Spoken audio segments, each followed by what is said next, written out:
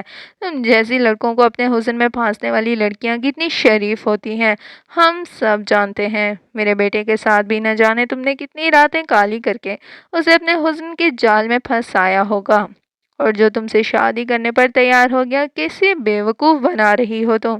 یہ آفس میں کام کرنے والیاں اپنے باس کا دل ہی تو بہلانے لگتی ہیں، اور آج تم میرا دل بہلاؤ گی۔ اس کی بات سن کر میرا جی چاہا میں سامنے کھڑے شخص کا گلا دبا دوں، اسے جان سے مار ڈالوں۔ کیسے کیسے گھٹیا الزامات وہ مجھ پر لگا رہا تھا، کیسی چھوٹی سوچ کا مالک تھا۔ میں ایک شریف اور عزت دار گھرانے سے تعلق رکھتی تھی، اس لیے میں کمرے سے باہر نکلنے کے لیے آگے بڑھی تو اس کمینے شخص نے میرا بازو پکڑ لیا، لیکن جیسے ہی اس نے میرا دوپٹہ میرے گلے سے اتار کر دور پھینکا میں اپنا ضبط کھو بیٹھی تھی۔ میں نے اپنے بچاؤ کے لیے پوری قوت سے اس خبیث شخص کو دھکا دے کر دور پھینکا تھا، جسے سوسا کہتے ہوئے بھی مجھے گھن آ رہی تھی۔ میں نے ڈریسنگ ٹیبل پر پرفیوم کی شیشی رکھی ہوئی اٹھائی اور بہت زور سے اس شخص کے سر پر دے ماری۔ وہ وہیں تڑپنے لگا، اس کے سر سے خون بہنے لگا۔ میں جلدی سے کمرے سے باہر نکل گئی اور لاؤنج سے بھی باہر چلی گئی۔ میرے ہاتھ میں وہی آدھی ٹوٹی کانچ کی پرفیوم کی شیشی موجود تھی۔ میں اندھا دھند بھاگ کر مین گیٹ تک پہنچی اور چوکیدار کے سامنے بھی وہی کانچ بڑھا دیا۔ میں نے کہا دروازہ کھولو ورنہ تمہیں مار ڈالوں گی، میں کسی خون خوار شیرنی کی طرح پھنکار کر بولی تھی۔ چوکیدار نے دروازہ کھول دیا، میں باہر بھاگ گئی۔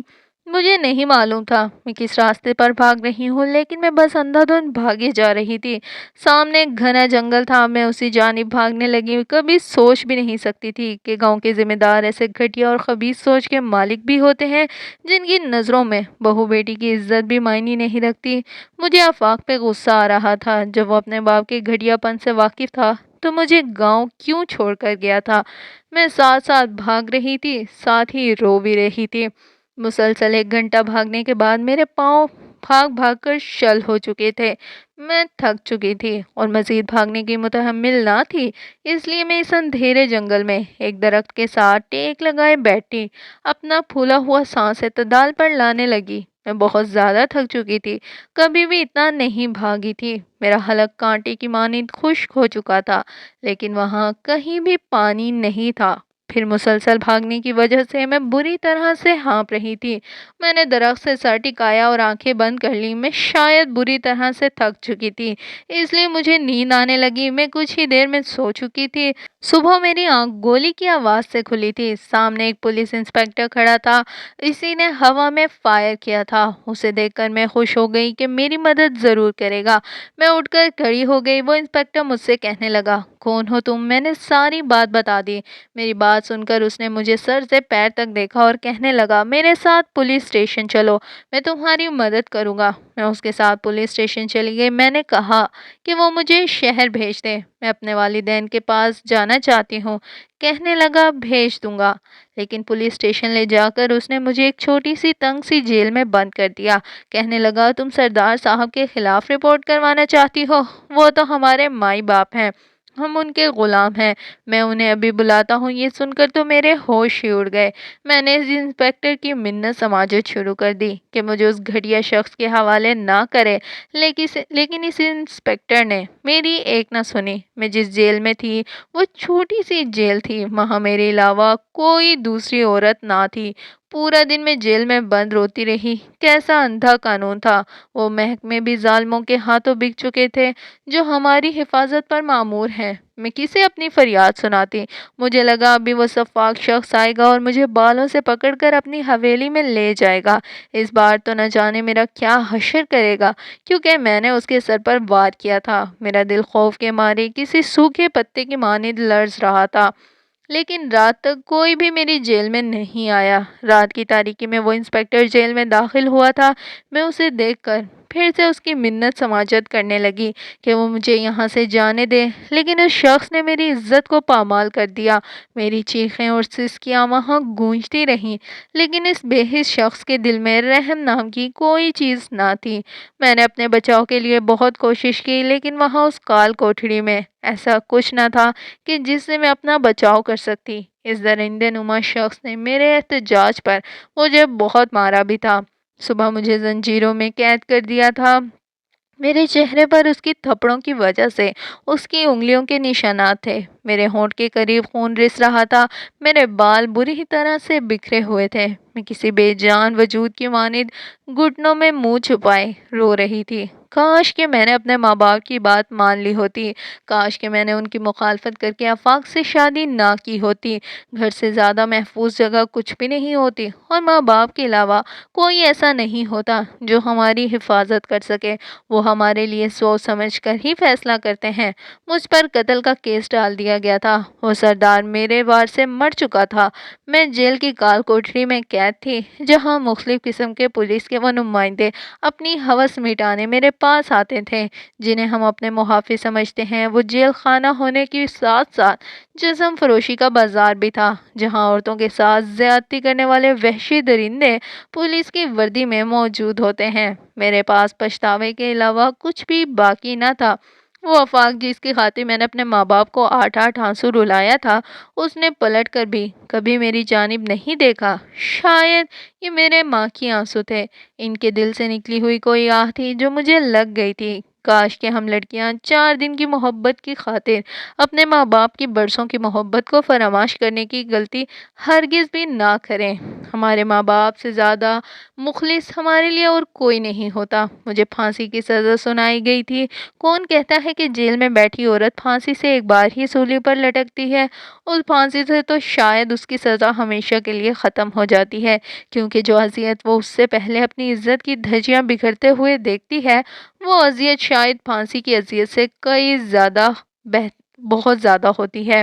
کاش کہ میری پکار کوئی سن سکتا، تو میں ان لڑکیوں کو چیخ چیخ کر کہتی کہ خدا را کبھی کسی کی محبت کی خاطر ماں باپ کو تکلیف نہ دینا، ورنہ کبھی خوش نہیں رہ پاؤ گے۔ دوستو، اگر آج کی اس کہانی سے آپ لوگوں نے کوئی سبق حاصل کیا ہو، اگر میری کہانی آپ کو پسند آئی ہو، تو پلیز ویڈیو کو لائک اور چینل کو سبسکرائب ضرور کیجیے گا۔ پھر ملیں گے اگلی کسی ویڈیو کے ساتھ، تب تک کے لیے خوش رہیے، خوشیاں بانٹیے۔ اللہ حافظ۔